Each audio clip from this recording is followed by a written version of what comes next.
HIV is the human immunodeficiency virus.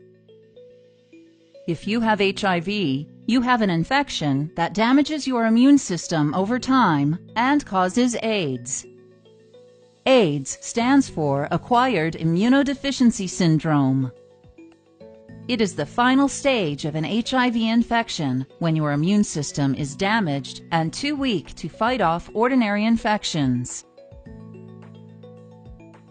When foreign invaders, such as bacteria and viruses, get into your body, they can cause infections. These events activate your body's defenses. The white blood cells of your immune system are part of your body's defenses. One type of white blood cell, called helper T lymphocytes or helper T cells, strengthen your immune system's response to infection in two ways. First, helper T cells release chemicals that attract other white blood cells to the site of the infection. These additional white blood cells attack the invading bacteria or virus, as well as other infected cells. Second, helper T cells release chemicals that cause other white blood cells to multiply. These new white blood cells create markers, called antibodies, which can identify the same foreign invader throughout your body.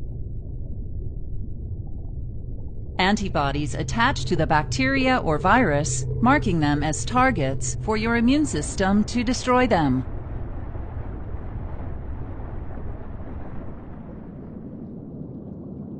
If you have HIV, it travels through your blood and other body fluids to infect and kill certain white blood cells. The virus enters helper T cells, which are the primary target. Once inside, the virus makes many copies of itself. As these virus particles are made, they leave the damaged helper T cell to infect other cells.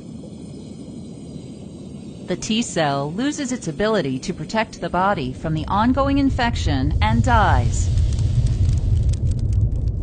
In this way, HIV spreads and kills more of your helper T cells, weakening your immune system.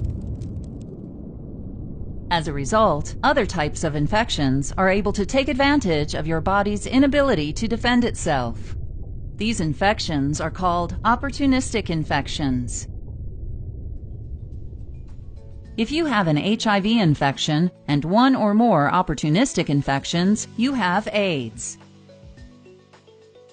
Some of the common AIDS-related opportunistic infections are inflammation of the tissues covering your brain and spinal cord, called meningitis, inflammation of your brain, called encephalitis, respiratory illnesses, such as pneumonia and tuberculosis, intestinal illnesses, such as chronic diarrhea caused by infectious parasites,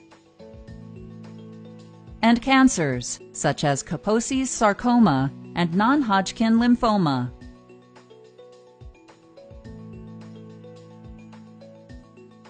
HIV passes from person to person through infected body fluids.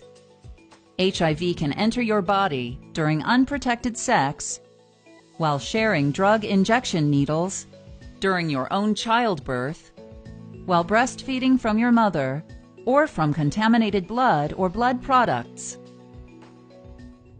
Although there is no cure for HIV, drugs called antiretroviral medications can reduce the amount of HIV in your body. One class of antiretroviral medication, called entry or fusion inhibitors, disrupts the HIV infection process by preventing the virus from attaching to your cells. Other classes of antiretroviral medications include reverse transcriptase inhibitors, protease inhibitors, and integrase inhibitors. These drugs prevent the creation, assembly, and spread of new viruses. Your doctor may prescribe a combination of these drug classes known as highly active antiretroviral therapy, or HAART.